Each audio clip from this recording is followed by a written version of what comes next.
सबैभन्दा म अनुशासित विद्यार्थी को देख्यो मान्यज्यू? सबभन्दा अनुशासित विद्यार्थी मै हो। म त बोल्दा नि बोल्दिनँ, केही पनि तपाईँ कुन पक्षको? तपाईँ एकदम निष्पक्षको। तपाईँ मोबाइल हेर्दै बसिरहनु भएको भन्ने थियो। पढ्छु क्या, मैले मोबाइलमा पढ्छु, अरू बेला पढ्नु पाउँदैन। मोबाइलमा खुब पढ्छु। स्कुलमा आएपछि पढ्न मन लाग्छ तपाईलाई? होमवर्क पनि गर्नु पर्यो हैन? मानिजु अनि देशको होमवर्क गर्ने हो। भाँचा भाँच भयो, माइक फालाफाल भयो, किन यस्तो भयो? मान्यज्यू त उडेर जानुभयो एकजना मान्यज्यू। केही छैन, केही छैन।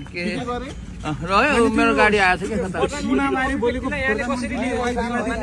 अब त्यो कुरा थाहा नभएको कुरा के हो कसो हो? अब नेपालको जमिन मिचेको, नेपालले भारतको जमिन मिचेको मान्यज्यू जमिन मिचेको थाहा छैन कि, मलाई थाहा नभएको कुरा कसरी बोल्नु हो? अब प्रधानमन्त्रीज्यूले यहाँको नवपरिवर्तनका लागि आवाज उठाउनु भएको थियो, बजेट टन्न हालिदिनु भएको छ भन्ने छ, के छ मान्यज्यू? त्यसलाई टन्न भन्दैन, 4 अरब भनेको, 4 अरब रुपियाँ भनेको एउटा टिको लाउने बजेट हो।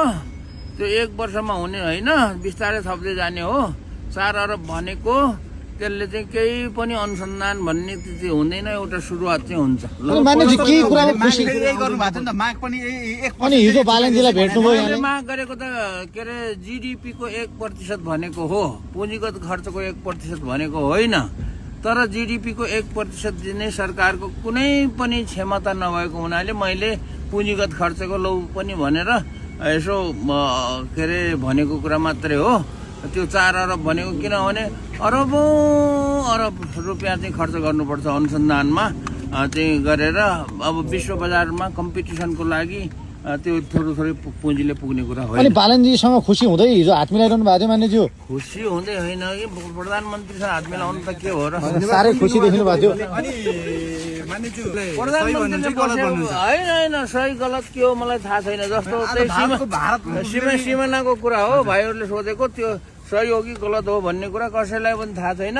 अब केही तथ्यहरू आउला होइन, त्यसपछि सही रहेछ कि गलत रहेछ भन्ने कुरा त्यसपछि थाहा होला।